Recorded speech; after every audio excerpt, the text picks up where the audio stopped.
Child abuse. Former Scotland Yard detective and whistleblower John Wedger speaks out. John Wedger is a former Scotland Yard detective dedicated to the fight against globally organized sexual abuse, particularly of children, and the protection of whistleblowers. In an interview, Wedger reports on police corruption throughout Europe and how he was attacked and threatened by colleagues and authorities very early during his time in duty. With the kind permission of Free Spirit TV, we publish this interview now here on KLA TV, and you can see why child abuse is still a taboo subject in both the media and politics to this day.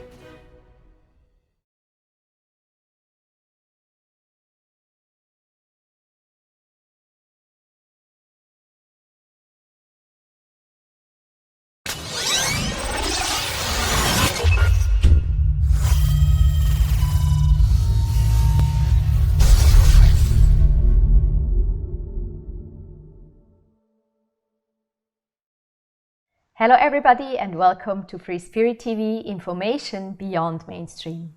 Today I'm very happy to present to you John Wedger. John is an ex-Scotland Yard detective who is campaigning for the protection of whistleblowers and who is raising funds for victims of abuse. I'm excited to talk with him about his story and his mission to increase awareness of the true extent of the heinous crime regarding child abuse. Stay tuned. Hier noch eine Nachricht in eigener Sache.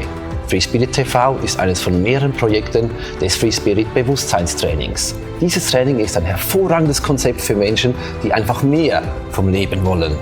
Wenn du dich nach etwas sehnst, sei es, dass du noch glücklicher sein möchtest oder reicher, gesünder oder nach einer tollen Beziehung, wenn du dich beruflich auf deine Vision konzentrieren und noch so einiges anderes verwirklichen möchtest, dann empfehlen wir dir von ganzem Herzen das Free Spirit Bewusstseinstraining.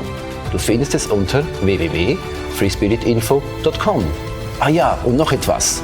Da immer mehr alternative Kanäle im Internet unterdrückt werden, wissen wir nicht, wie lange wir dort noch senden können. Für den Fall, dass die uns das Licht abdrehen, sei vorbereitet und abonniere daher unbedingt unseren Newsletter auf freespirit-tv.ch. Danke und schön, dass es dich gibt. John, welcome. No, Thanks for being here. It's an absolute pleasure. Thank you for having me. You're welcome. John, for over 25 years you have been of service in the investigation of child abuse. And then what happened? Why did you retire? Well, I retired with, I think it was 27 and a half years service with the Metropolitan Police. Mm-hmm. And the majority of that was as a detective. And I sort of, by accident, ended up gravitating towards child abuse. And it was an area where I didn't intend to go, but it's where life took me. And that's where I ended up staying for a large part of my service. And it was probably the most intense work I ever did. It was hard and it was gutty and it was incredibly damaging work, but it was the most rewarding stuff I ever did. But it all came to an end really because I spoke out about the sheer extent of child abuse and child prostitution, mainly within London, and it was organised child prostitution. And when I spoke out really because I wanted the senior management to understand the full extent, because I didn't think they fully understood what was going on. Because there was two of us looking into a case. There was an allegation made by a young teenage girl that she was being used as a prostitute, being pimped out, as we'd say. And in looking at her, she then put us in touch with another girl, who puts us in touch with another girl, and it snowballed. It just got bigger and bigger by the day. And we was actually getting swamped with the work, and it was horrendous what these kids were disclosing. And there was no real record of it being disclosed before. So I thought it was like new territory. So all I did was just compile a report for the senior officers. And really it was for them to understand what was going on, but also we needed help because we didn't have any resources. There was at first just two of us on there. And how many children were involved? It started off with one, and then within a few days it got to two, and then it just sort of multiplied. I mean, I think there was about 34 kids in that one little investigation that got identified. But when it went to court, it was really reduced down. But then another investigation I looked at, I was told that there wasn't a problem with child prostitution, and within a week I found 50 children. So it just shows how massive it was, and that was within a week. And I'll get onto that on the chronology of it, how quickly I found these kids and how easy it was to find them. And I thought that the senior management of the police, the high-ranked officers, would welcome what I was telling them, because I was exposing organised criminality involving children. But actually what did happen was the total opposite to what I was expecting. You know, I thought I'd be praised. Yeah. You know, I thought You would I'd think be, so. yeah, rewarded. But in fact, I was brutally attacked. Not physically, but I was threatened, and I was threatened in the most awful way. And funny enough, the threats that were given to me, I was told that if I mentioned a word of what I'd exposed, I would lose my home, my job, and my children. And I had to back down, otherwise I would be thrown to the wolves. I was then told that I had no idea who or what I was dealing with.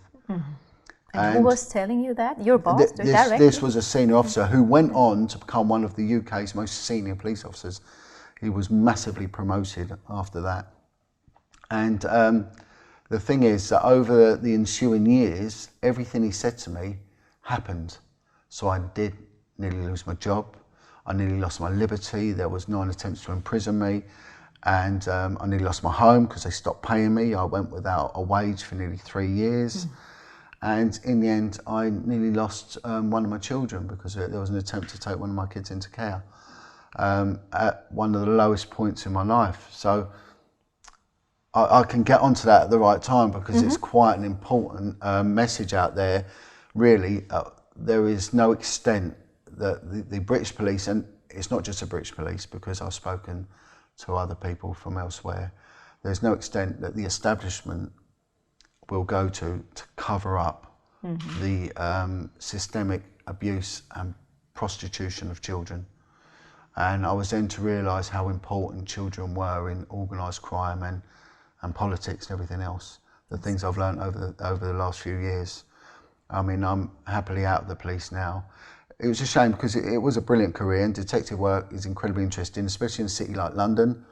You know, one of the busiest cities in the world, one of the most diverse cities in the world, and a place where policing began. You know, when British police were shown as a benchmark of policing throughout the world. Scotland Yard detective, you know, they're known everywhere in every country, and as a point of excellence. And it was just a shame, really, when I actually learnt the truth about what was really going on.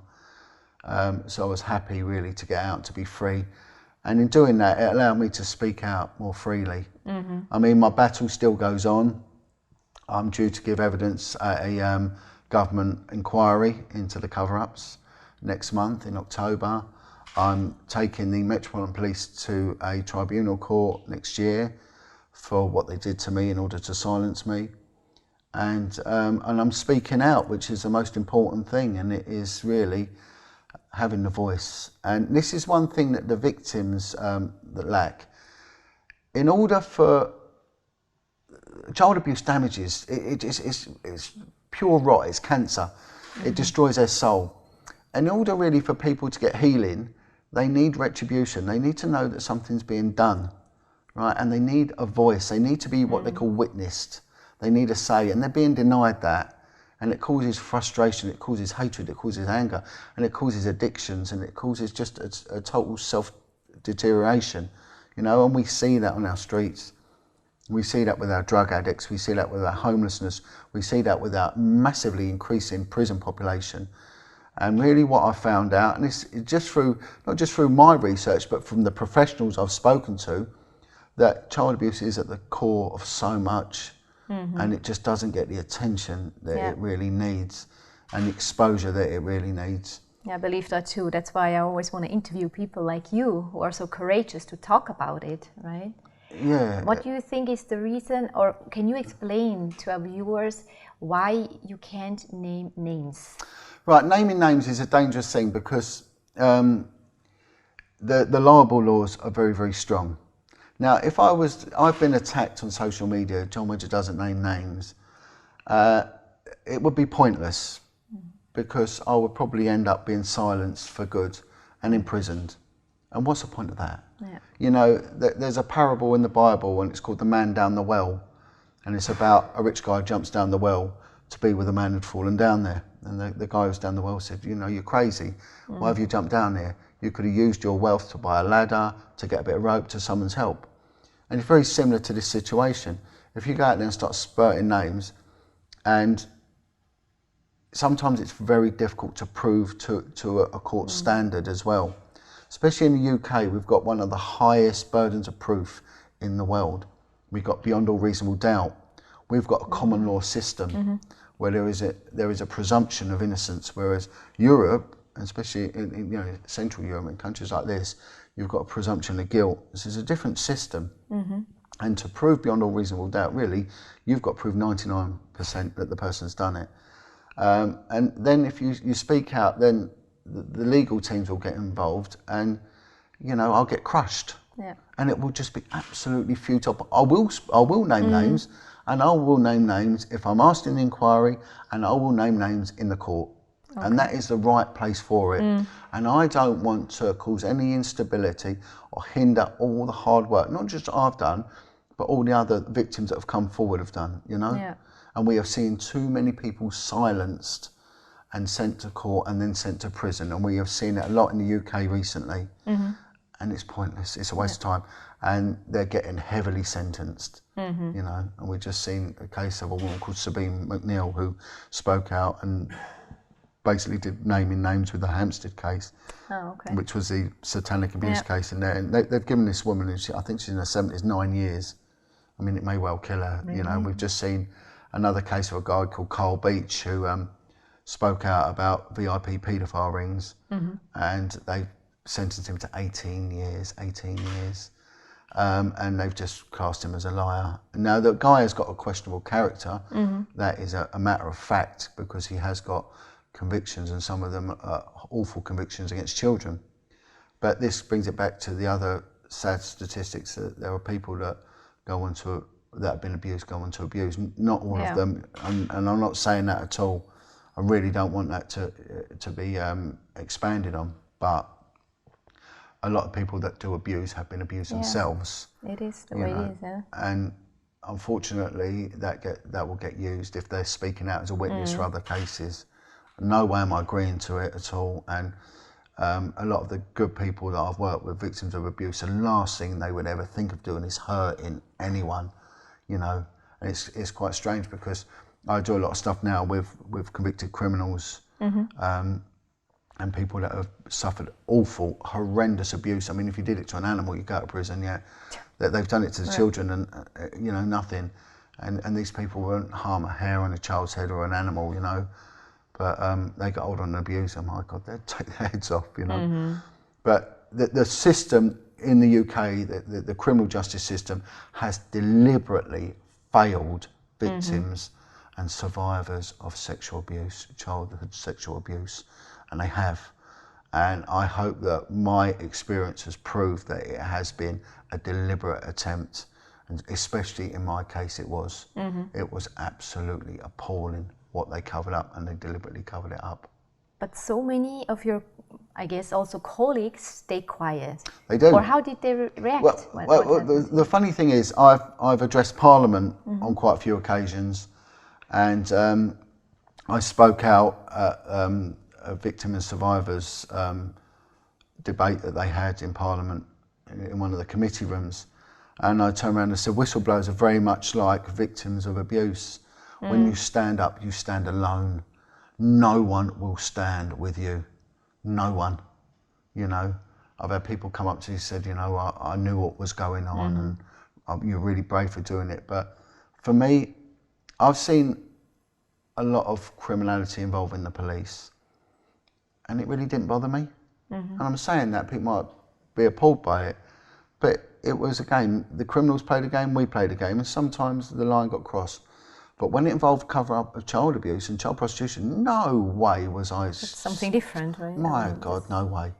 No way was I ever... In any sort of work, you're going to get people get their perks. There's always a little scam where in sales, in whatever it is, someone will always get a bit of money from the back or whatever. You know, that's how it works. That's how it's always worked. Get on with it. I don't want nothing to do with it, but get on with it. But when it comes to this, this was just wrong. Yeah. And not only that, I saw what child abuse did to society. I saw what it did to the individual, what it did to their soul, and the damage that it went on to cause, and then the dysfunctionality when that person then went on to have children, and then the children got put in care because they couldn't parent properly, and then the criminality, the alcoholism, the drug addiction, you know, the prison sentences, the social services, and then you see a whole industry that's built around dysfunctionality, and a whole industry that makes billions. So it's money making. So there's so many levels to this, and it sort of goes on to explain why they don't want it exposed. And also people, perverts, evil people, enjoy having sex with children. Yeah. It is their drug, it is what gives them energy, it is what they like doing. And they pick on weak people, which are children. They're vulnerable. And they do so knowing that they'll never be exposed. And it has gone on for generation after generation. We are seeing it come out now in the UK more so than ever before, with what went on with the children's homes, what went on within the religious institutions that cared for children, what went on in boarding schools, even, you know, the high up boarding schools like Eton, which is where most of the prime ministers and the royal family went to. And there's one guy who went there and he spoke out about it. Oh, okay. He spoke out about, and he wrote a book about the abuse that went on, the sexual abuse that went on there. And then, you know, what does that do to the person's mind? It's quite funny because, again, I don't mean funny in that sense, but there was one woman I knew, and a good woman, and she helped me quite a bit, but she was saying she couldn't comprehend why an adult would do this to a child. And I said, well, it's not been your reality. And I said, you walk to work. She went, yeah, I walk to work. So I said, so when you walk to work, if you think about your family and your parents brought up in a lovely background, you know, nice mum and dad, caring environment. And I said, when you think about your family, does it cheer you up? Does it make your step lighter, make you walk happier, put a smile on your face? She went, yeah. So I said, the next day you walk to school, think about, as you're walking to school, that morning, having to put your dad's penis in your mouth and see what that does to you for the rest of your day. And she went, oh my God, that's disgusting, why are you saying that? I said, because that's the reality. You know, that's the shame, you know, and there shouldn't be any shame because these are victims, you know, they never brought on themselves, these evil people did that to them. And you think that every decision you made is based on that abuse and worse, you know, and especially some of them. A fantastic guy that I do a lot of work with, the abuse on him started when he was put into a care home without his mother and father at the age of 4, you know, 4 years old. So, the abuse was many levels. It was in religious institutions, and it was physical violence, extreme physical violence, emotional abuse as well, and just their whole attitude towards their children, that they didn't care for them. And then it was sexual abuse, you know. So if you get an animal, you get a puppy dog, and you get hold of that dog and you love it and you care for it and you walk it and you make it part of your family, you've got a friend for life, you've got a beautiful little animal there. You get that dog and you kick it, you beat it, you shout at it, you insert things into its orifices. There's not a human being would be able to put their hand near that dog without it being bitten off. Yet the compassion of the human being, where the people are known that they've had this done to them and they've got the biggest hearts imaginable, you know, and it's because of them I continue to do what I've done, and it's to stop it ever happening again. And the other thing is what the victims want, they want the world to know what went on. They want them to know what the British government, and I now know it's bigger than that, but at the time for me it was just the British system that I was dealing with, and the person who opened my eyes to it was a lovely lady called Corinne Hutzbart that I know you've interviewed, and she dealt with it on more of an international level. And funny enough, as I started dealing with more and more victims of this awful abuse, they were, you know, taken from children's homes and were taken off to mainland Europe for so-called holidays and things like that. and it did go on. But what people need to realise is that organised crime, the biggest commodity is not drugs, it's not guns, it's children. It's children. Yeah. Children are behind it. They are the biggest money machine that there is. And they make a lot of money from it, a lot of money. That's just insane. But still, the question remains for me, how can they deal with this attitude of looking away? Your colleagues, for example, your ex-colleagues. How do you explain that? I can't explain it. While knowing that there are so many children suffering.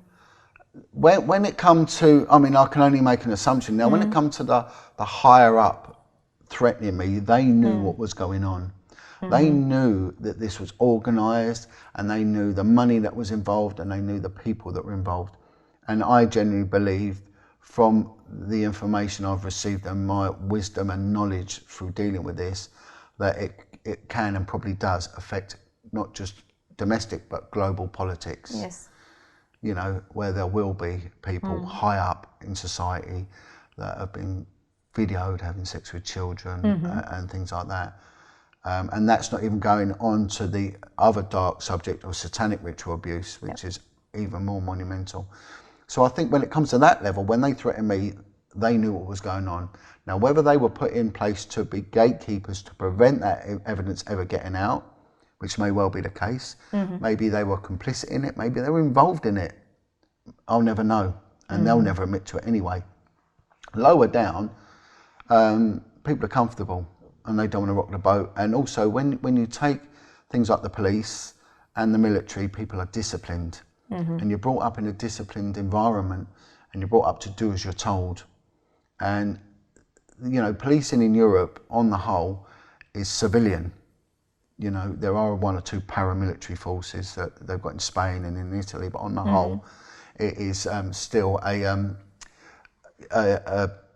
civilian thing. But its roots are in the military. The British police, when I joined, were trained. We had ex-guardsmen, ex-army soldiers would take us for marching. We had to march to a military standard. We had to be in parade. We had to do as I was told. Our uniform had to be immaculate. So, and our physical training was run by guys from the military. So, at what point was it not a military setup? It was. You did as you were told. So they drum that into you, and therefore you've got such a high rank structure as well, and you're fearful of losing your job, you're fearful of getting in trouble and everything else, and fearful of going to prison, so you do as you're told. But with me, I spoke out, and then this campaign of bullying occurred, and that was appalling, and it went on over a long period of time, but it really intensified when I made criminal allegations against high-ranking officers. And then the effort on investigating wasn't put towards them, it was put on towards me. And they did a hard job in trying to get me in prison. They really put every effort they could into get me silenced. And how did you deal with this bullying and all these threats? Well, I mean, how I dealt with it, I just refused to give in to them. But it crippled me on every level. I mean, I'll go into it because what happened was I had a good career in the police, and I went onto a unit and it was working looking at paedophiles that had gone missing. In 1997, a law was passed in England where sex offenders had to register on a police register. It's a sex offenders register, but people weren't registering, they were going missing, and they didn't know where they'd gone. And there was rumours coming out from the prison system that sex offenders were telling each other to go and live on boats, and because the UK has got an extensive canal and a river network, and people live on boats, these canal boats. In Holland it's a big thing as well, I don't know, in France it is, but the UK, it was, because we had the British Empire, they built canals which linked all the main rivers together, and that's how the trade was done. We're a maritime race, the British, so everything's done on boats. You know, now there's no need for it, we've got roads and rail, but so they've gone into being accommodation people. It's a nice way of life. But these areas weren't being policed, and it was a loophole in the law which allowed people to move about in boats and not have to register. So I was asked to look at it and say, you know, we've heard there's 2 paedophiles, you know, dangerous paedophiles living on boats. Can you go and check it out? So I said, yeah, okay. He said, you know, if you find another 2, we'll be happy. But within 3 months, I found 90. And, you know, these are really dangerous individuals, and they were involving themselves with children's charities and doing help for disabled children. And oh God. no one had really known about them. So, but what happened then, that caused a problem, and it got high up in the police and sort of heard what was being exposed, and I was removed, and I was told by a senior officer, look, it's come from high up, we got to shut it down. But at the time I was working with an officer from the paedophile unit, the first country to have a paedophile unit, dedicated paedophile unit, and he said it happens all the time. John, he said, we had, and there was a politician in the UK, he was Home Secretary, and he said we had him twice. We had him, you know, what we call bang to rights, involved with sex with young boys, and each time the case was shut down. He said, and this is exactly what's happened, you've caused problems. He said it will always happen, and it will just, boom, happen overnight. And that's when I realised there was a conspiracy. Yep. And what we hear, especially in the alternate media, they go conspiracy, you get branded conspiracy theories. Well, conspiracy is an offence. You conspire with another to commit a crime. Yeah. So it's not something that doesn't exist. Conspiracies do exist, and they exist in law throughout the world. You know, I realised that these conspiracy theories actually are a conspiracy reality. They're a conspiracy fact. They do occur. So I left that unit, and it was a shame because I enjoyed it. And then I went on to a Scotland Yard unit, and it was Vice, dealing with prostitutes. And it was, well, prostitutes, gambling and drinking. And it was, so I was working initially with street prostitutes, and they were just clearing the street with these prostitutes. And when you got talking to them, they were prosecuting these women, but they were all drug addicts, and they all came from the care system. Now, I'd heard this earlier on in my career when the part of London I was working in had a major problem with heroin addiction, and with heroin addiction causes poverty, and then you get a lot of criminality coming out of there. And a lot of them, when you spoke to the heroin addicts, have been in the care system, and these are children's homes, and the children are put in there because there's problems at home for whatever reason, and they go in these homes and they were being sexually abused. Now again, in the children's homes. In the children's homes, you know. And then when we look at sexual abuse, we hear this word abuse, and that might be swearing at someone, but it's not abuse. We're talking about rape. We're talking about young children. You know, the testimonies I heard from were really from the age of 4, what they can remember, but I know it went on a lot younger. You know, 4-year-old child a boy being anally raped and then whipped and beaten, you know, when they've come from a home environment, and well, what the hell would that do to your mind and to your body? And it was only later then I started finding out that, you know, women were unable to have children because their wombs were misaligned because of the damage that it had done to a young body. The men were having problems with incontinence, and also were having spinal problems because the bowel was ruptured and things like that. And we don't hear about this, you know, the pain it causes, the physical pain and the trauma. And then they turn to drugs because heroin is a painkiller. It's an analgesic. Yeah. And pain comes in many forms, you know. So when I started with the street prostitutes, you know, they were just really going out there and just seeing how many prostitutes they could round up in a night, and having competitions between themselves, the police officers, how many they could arrest. But really, they were victims, and they held a lot of information as well. And I started talking to them and getting the information. And one day, there was a little girl that said, look, there are girls, young girls that turn up, and there's men that ask us to get young girls. And there was a young girl appeared on the street. She was 14, but she was on heroin, on crack cocaine, and she was underweight and under height. So she looked a lot younger, and these men would target this girl. And a lot of these girls, you know, they would be paid extra money to have anal sex unprotected and things like that. And so you can imagine the diseases they're then picking up, you know, life-threatening diseases. So they then get infected, but then they become a carrier of these diseases, and it just gets spread and spread. And this one girl, we picked her up one night and to take her into care, into protective custody, and we're told to get rid of her because she had scabies. She had this, scabies is a mite that rough sleepers get, you know. And they said it will infect the car and it will get into the clothes, and then if you take her back to the police station, the room will need to be cleaned. And so just get rid of her, tell her to go. You know, 14-year-old girl. So what happened then was that a young girl had come forward and said, look, that she was being used as a prostitute. So I was asked to go and speak to her, and they said, we think she's a liar because she keeps making these allegations. And who she was making them against, who her pimp was a woman prostitute that the police had known for many, many, many years. And actually, I found out that they'd known that this woman had actually been involved with young girls, pimping them out for people. Oh, that's And insane. done So also nothing women about it. are involved. Yeah, females, yeah, of course. And this is another myth. And, you know, and Corinne actually mentions this. She said, you know, when a woman paedophile is active, the viciousness that she dishes out, a man isn't actually capable of it, you know. Yeah, that's what he told Men us. are more prolific, but the women make up for it in their intensity to harm, you know. Yeah, so women are, and again, this is what they call grooming. The woman was used to replace the mother figure, and there's always a void in these children's lives because they've probably come from a very bad background, and there's probably been abuse at home as well, sexual abuse at home. And sometimes children, Aileen, go into the care system because they are getting abused at home.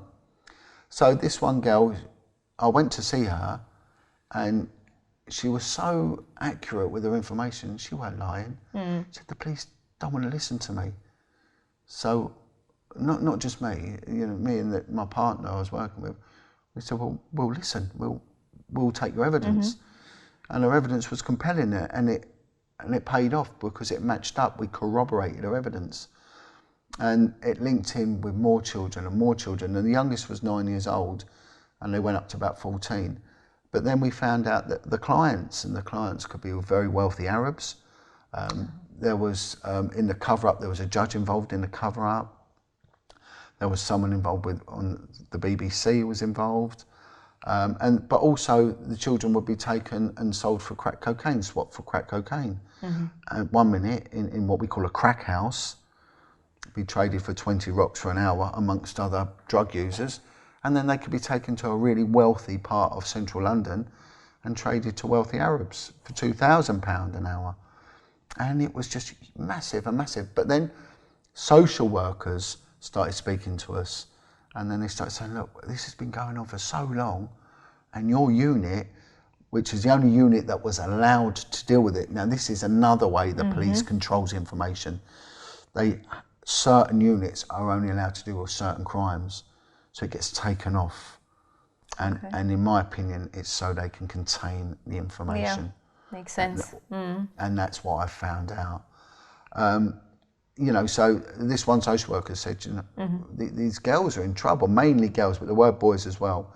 So one girl, she's got such bad infections that there is all sorts of liquids just oozing out of her. She is just dying. There's sores and abscesses inside her body through constant sex with men, unprotected and just passed around. And she said, we've been to your unit for the last 10 years, 10, 15 years or something. And she said, they never turn up at our meetings. So I highlighted the sheer extent of what was going on.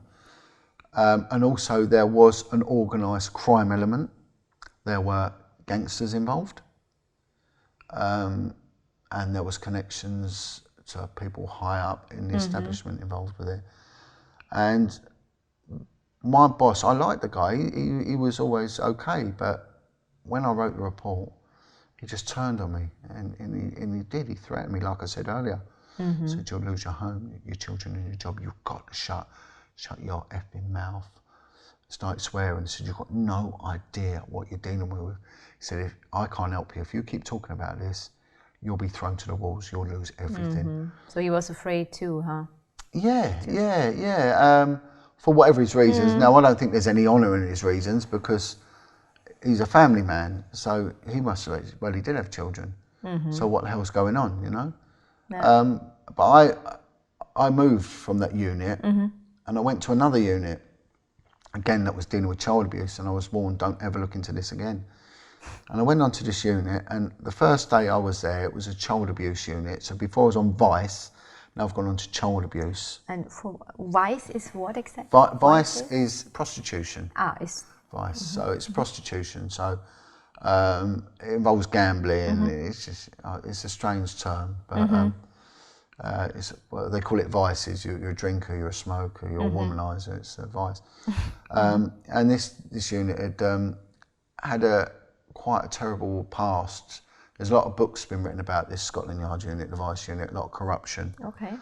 Because there was a lot of police officers were being paid huge amounts of money by men controlling prostitution, gangsters controlling prostitution, to not look at it, and it resulted in a massive government inquiry back in, I think, the 70s. You know, so there's big money in it. But I went on to this other unit, which is where really children are taken in and put into the care system because there's problems at home. And I remember going in and I said to the sergeant at the time, I said, can I ask, is there a problem with child prostitution? She went, no, not at all. I went, okay. And I said, I've just come from Vice and it's huge, you know, and it did cross over with your unit. She went, no, there was one girl was asked to look at it. She spent 2 years and never uncovered anything, and if you want to look at it you can, and there'll be a few meetings with social workers, but it's a waste of time. So what I did was I rang up the social services for that area, the part of London. It was a busy part of London, and I said, can I have a list of all the children's homes? So they gave me a list. There was 20, I think either 22 or 26, might have been 26 children's homes in this small part of London, which is a lot of children's homes. It's a lot, right? Hell of a lot, yeah. And I found out it was the most amount of children's homes anywhere in London or the UK. And the list come through, and when the list come through, I picked the phone up, and I literally picked the phone up, and I rang the first number, and I said, this is who I am. Is this so-and-so children's home? They went, yeah. I said, how many children have you got? I said, well, about 5 children. And I explained what I was looking at. How many of these do you think are involved in prostitution, or do you lose a weekend to prostitution? Went 3 straight away. So one police officer had 2 years and found nothing within 5 minutes. By the end of that day, I think I found 10. By the end of the week, I found 50 children. And again, I started investigating, looking into it against what I was told. I just wanted to ask if you were allowed, but you were not. Probably, no, yeah. and well, I wasn't. I just didn't tell the Vice unit what I was doing because it started going into their territory. So I sort of made it my problem within the child abuse scene. So I arranged a meeting. So I got social workers, senior social workers, and I got what we call outreach workers, people that work in different charities.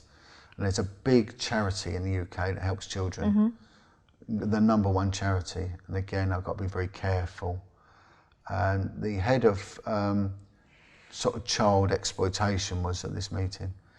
And I presented this list of the top 10 children that are really in trouble. And said, look, we all need to work together. And all of a sudden, the senior social workers stood up, started shouting at me. So what have you done to us? I said, what do you mean, what have I done? She went, this is going to cause a massive problem. We've got to put care orders in for every child. We haven't got the staff to deal with this. I said, but you knew these children were involved. What about the children? Yeah, I said, you knew that. She said, well, they haven't come to notice. Well, they hadn't come to notice because they were working as prostitutes and earning money. So they weren't coming to notice, you know. They were only coming to notice because they were going missing. They were missing persons. Again, this is what ties in with the amount of children that go missing. And I know I was asked to comment on something David Icke said when he said thousands of children, tens of thousands of children go missing. Yes, they do, but they don't go missing and never seen again. They come back. Okay. But while they're missing, they're being used as prostitutes. They weren't as prostitutes. And then I had the head of this children's charity stand up, and she started shouting, and she said, you're treading on toes. You shouldn't be looking at this. She said, we've got a team to deal with this. You need to back down. Obviously not, or they're dealing Well, differently. well, exactly. And so I found out that there was one girl appointed to look at this problem, and how the hell would that work? It was just massive. And I spoke to her, and I said, look, are you looking at the child prostitution? She went, well, how can I? She said, I've not even met any of the children. She said, I go to meetings, but we've never stopped a kid being prostituted. We've never arrested a pimp. And then this woman from the charity reported me to a senior officer, and I got worried because I thought, oh my God. Now, on a personal level, from the year 2000, I brought up 4 children on my own, and the youngest was only 9 months at the time. And I was frightened that I genuinely believed that the police could take my children off me, only because of what the officer told me years ago about the politicians who were involved in it was powerful, and you know the interest of the security services, which are the military intelligence services in the UK, and I genuinely believed that they had the power to take my children off. So I got very fearful, and I would really panic with senior officers. I didn't want them near me. I got to a point where they would put the fear of God into me. I understand that. So I sort of was too frightened for a couple of years to sort of progress anything. And again, I was moved. I kept getting moved. And then something happened in the UK, in as much as people started speaking out. And there was a children's TV presenter, DJ called Jimmy Savile. And he'd been all over the TV, Kiss TV, for decades and decades, and there'd always been rumours about this man as being a pervert and a paedophile. Yet he seemed untouchable. He was friends with the royal family. He was best friends with Prince Charles.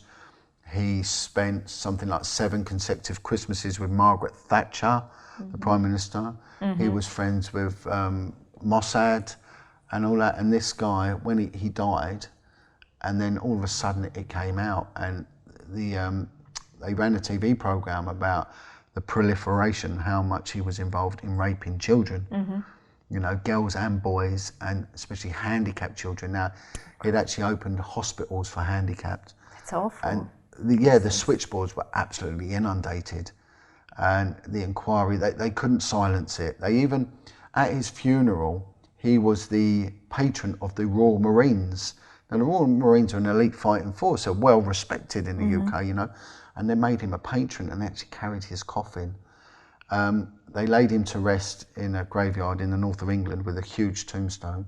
And after this programme went out, the tombstone was smashed, and the BBC really went into meltdown over this. And I think that they're now questioning whether people should pay their TV licence.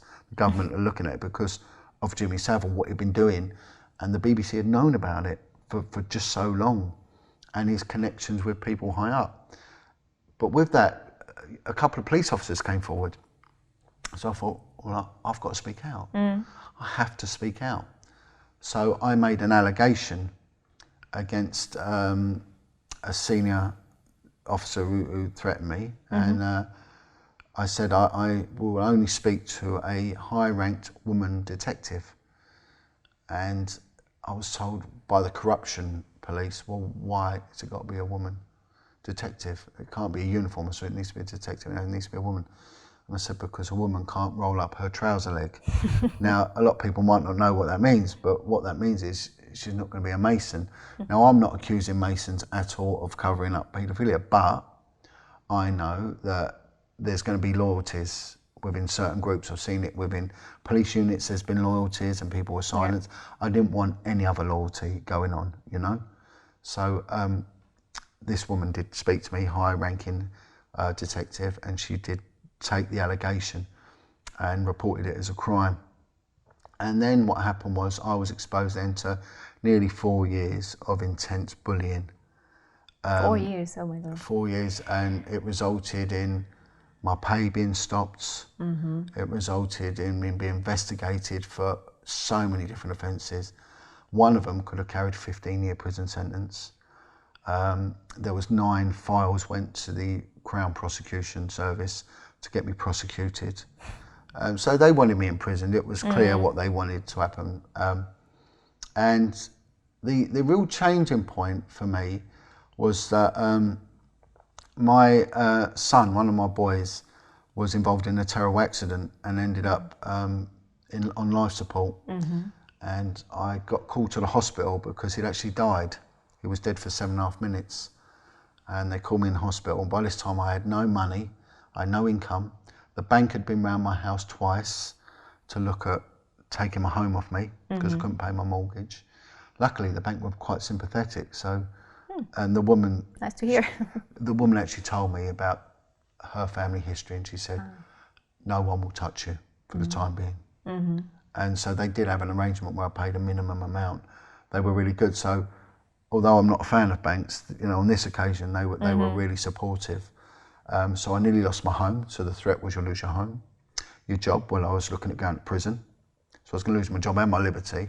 The last one was my children. Now, there was a girl that I worked with, a lovely girl, and she knew someone very high up in the police.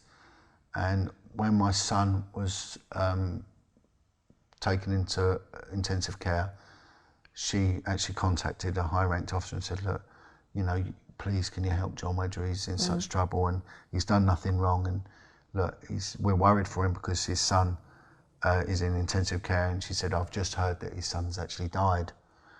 And she said, you know, we're really worried, please help him.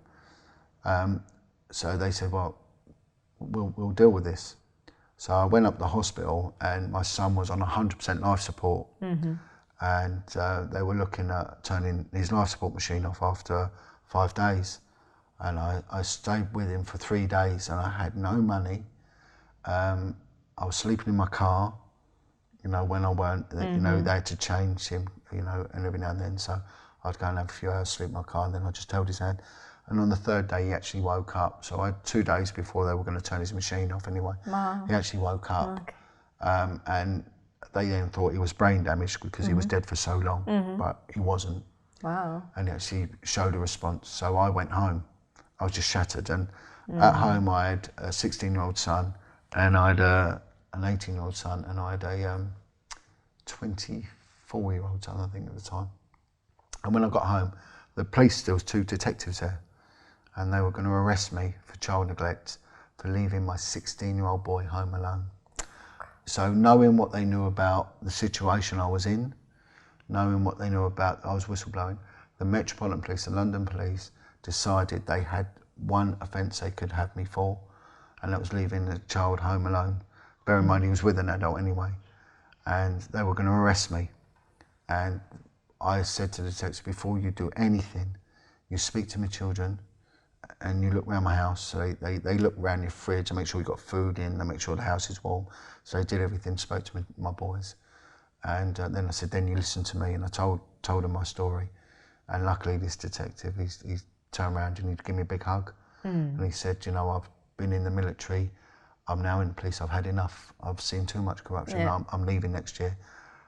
We've been lied to and you've been stitched up. Stitched up means you've been accused falsely of something, you know.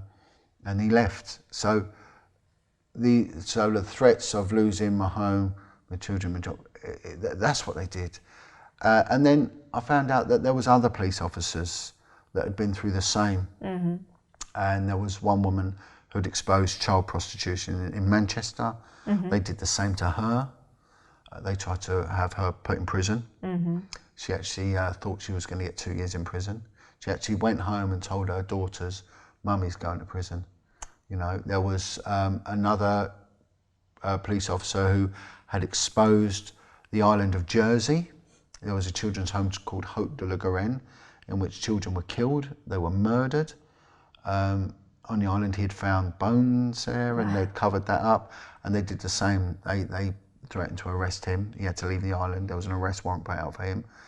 So we're seeing a higher level corruption, and the pattern in which the police, the British police, attack those that speak out is identical on each occasion. It's exactly the same. But what it did for me was it changed me. It made me stronger, and I didn't give up. And and in the end, I did get my pension, and I did manage to leave. The Crown Prosecution Service, a prosecution agency for the Queen, dropped every single allegation against me. There wasn't even words of advice or anything. They dropped everything, and I was allowed to retire from the police. They didn't want me to retire because whilst I was still employed, they could do what they wanted with me, and they could buy my silence. Well, they couldn't buy my silence. There's no one can buy my silence, well, they thought they could. And then from there, I started, as I had done for a while, working with victims and survivors of abuse. And I then started interviewing people because I was an interviewer for the police. It was part of my skill set in the police. And I started not just talking to the victims and survivors, but talking to professionals, people from the prison service, psychiatrists, people involved in the religious organisations, all to do with the cover-ups and psychologists and things like that.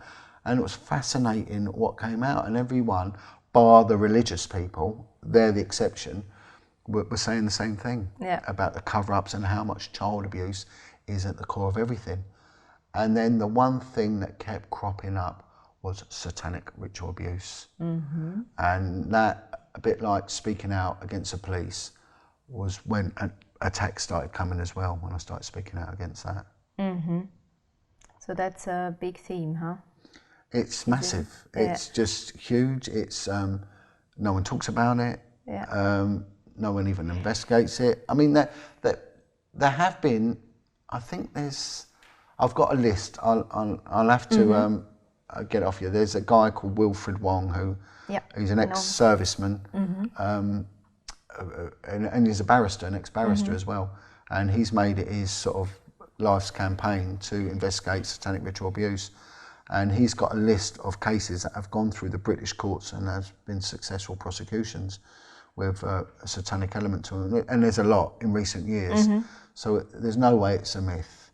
And I've spoke to victims of it as well, and the damage it does, it's unbelievable. Yeah.